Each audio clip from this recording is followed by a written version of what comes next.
Hi, I'm Matt. Moayad. I'm Jared. We're Group 29 of EPL, and today we'll be discussing Henshey-J's human personality test and its application in Norris, McGee, and Fleming's cases, respectively.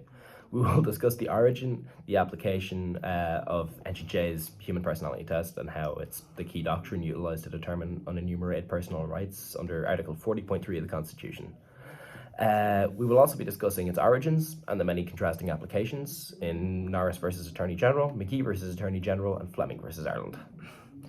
In McGee versus Attorney General, the Supreme Court was asked to consider whether a married couple had the constitutional right to import contraceptives. But at the time, it was illegal under Irish law.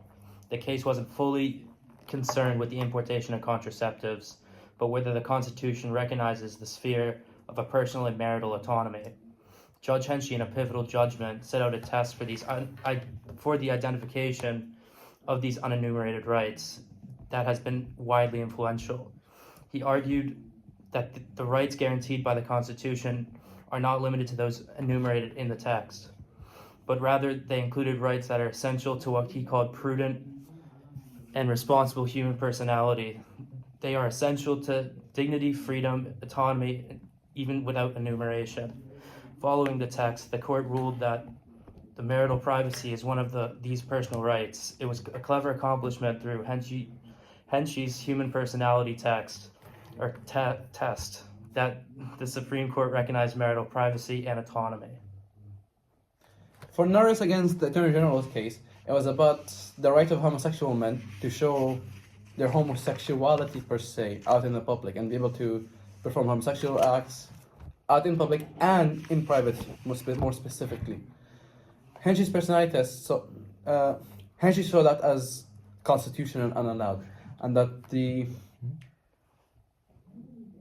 subsection 61 and subsection 62 of the Offence Against the Persons Act 1961 and section 11 of the Criminal Law Amendment Act 1885 is to be unconstitutional,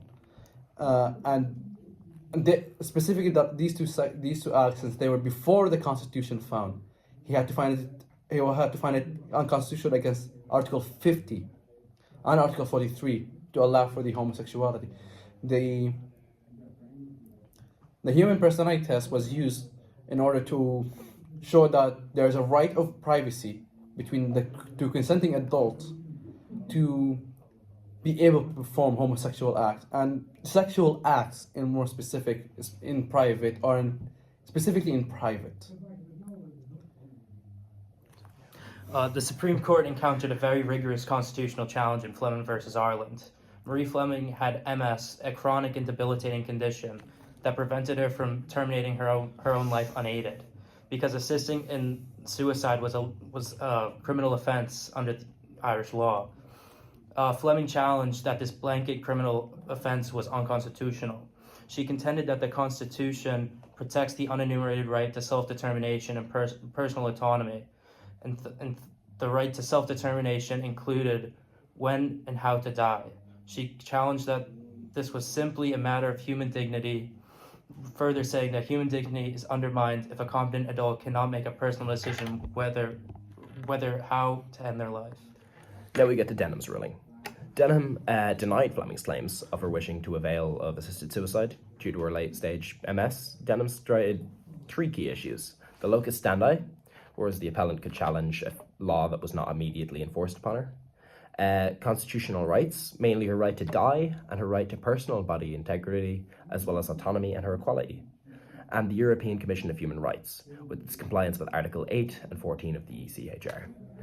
Denham denied this as our Constitution does not recognise a right to die or assisted suicide.